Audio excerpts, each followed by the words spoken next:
Bonjour à tous. Après la débâcle des instituts de sondage en 2016, peut-on encore leur faire confiance pendant ce cycle électoral? Aujourd'hui, je suis toujours en Virginie et je vais faire le point sur certains de ces chiffres qui peuvent faire la différence. Et un petit peu plus à la fin, je vous retrouve avec quelques images de la Convention démocrate qui vont peut-être vous rappeler l'Eurovision. Avant de commencer, je voudrais juste vous dire que je suis sur un parking de Target, l'un des plus grands supermarchés ici dans la région. Il y en a un petit peu partout. Et je n'ai pas arrêté de rouler dans cet état de Virginie. Et je peux vous dire que ce genre de parking complètement vide qui devrait être rempli de consommateurs, c'est vraiment pas isolé et c'est à noter et c'est à cause du Covid. Je ne vous parle même pas des centres commerciaux qui sont complètement fermés depuis des mois. Les sondages. Au niveau national, ils ne cessent de montrer une avance certaine pour Joe Biden, des fois avec une marge allant jusqu'à 11 points d'avance sur son adversaire. Mais la plupart du temps, il reste à la limite des marges d'erreur des instituts de sondage que les commentateurs ont tendance à ignorer souvent. Biden profite du coup de pouce médiatique de l'annonce de sa candidate à la vice-présidence, Kamala Harris, et de la visibilité grâce à la Convention démocrate, tous les soirs en prime time à la télé. Mais ça ne va pas durer. Je vous rappelle que tout va se rééquilibrer dans une semaine après la Convention républicaine qui va avoir le droit au même traitement médiatique dans les 10 jours qui viennent. Mais ce qu'il faut retenir, c'est que Donald Trump se rapproche, même dans les sondages nationaux, de Joe Biden et ça devrait être un signal d'alarme pour les démocrates. Historiquement, on a tout vu. Des présidents qui jouent leur réélection et qui perdent lourdement alors qu'ils avaient l'avantage au moment de leur convention. C'est le cas de Ford en 1976 et de Jimmy Carter en 1980. Ils ont perdu tous les deux alors qu'ils avaient vraiment des points d'avance au niveau de leur convention. Et à l'inverse, on a vu des courbes s'inverser de manière incroyable. La plus grande remontada, j'arrive pas à croire que j'ai réussi à placer le mot remontada. Cette plus grande remontada, elle date de Harry Truman en 1948 qui traversait lui aussi une grave crise économique et était donné perdant avec 11 points derrière son adversaire au moment de sa convention. Il finira par remporter l'élection avec 4 points d'avance. Trump est aujourd'hui quelque part dans cette situation. Truman était détesté des Américains et il a su rattraper son retard. Un autre chiffre que les journalistes adorent décortiquer, c'est le job approval. Approuvez-vous ou non le travail du président en fonction des sujets? Les chiffres varient, mais Donald Trump a rarement dépassé les 50% d'opinions favorables durant toute sa présidence. Il y a bien eu un pic positif au début du Covid, mais depuis, il plafonne à entre 39 et 42% d'opinions favorables, ce qui n'est pas du tout un mauvais chiffre pour un président qui traverse une pandémie et la pire crise économique depuis la Seconde Guerre mondiale.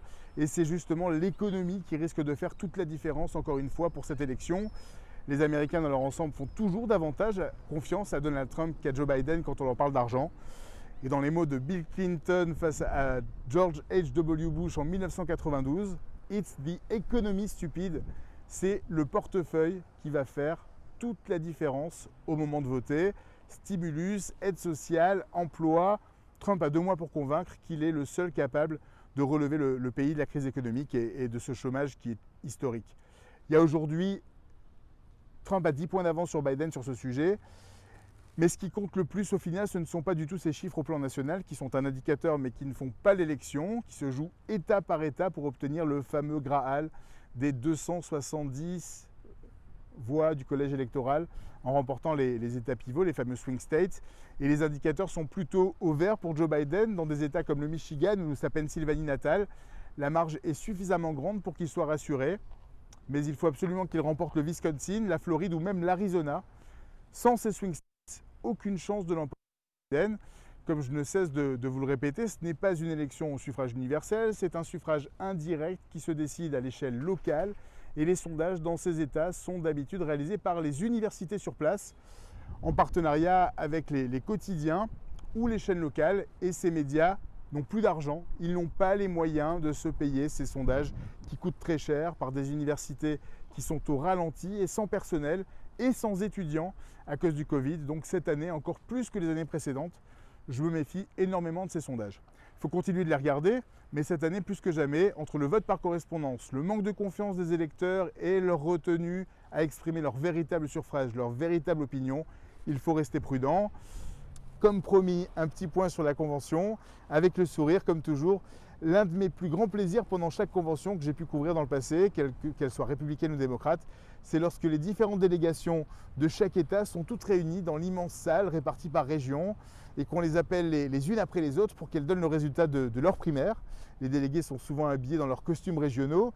Vous imaginez les Hawaïens avec leurs chemises à fleurs, les Texans avec des chapeaux de cow-boy. C'est assez folklorique, mais c'est bon enfant. C'est une tradition qui met vraiment une bonne ambiance dans la salle. Et cette année, à cause du format virtuel, le fameux roll call, l'appel officiel des résultats, s'est fait à distance, un peu à la manière de l'Eurovision. En tout cas, c'est à ça que ça m'a fait penser hier soir.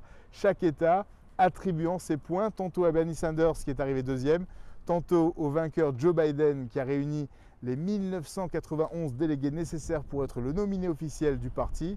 Divided States, 12 points. États-Unis, 12 points, ou plutôt État des Unis, 12 points. Je vous laisse avec quelques images de ce décompte. Ça vaut vraiment le coup d'œil. Jusqu'à la fin. À très vite. California, home to our next Vice President, Kamala Harris, cast 231 votes for Bernie Sanders and 263 votes for our next President, Joe Biden. Indiana casts 2 votes for my friend Bernie Sanders and 86 votes for the next president, Joe Biden. Montana cast 1 vote for Bernie Sanders and 18 votes for our next president, Joe Biden. New Mexico proudly casts 4 votes for Bernie Sanders and 42 votes for the next president of the United States of America, Joe Biden.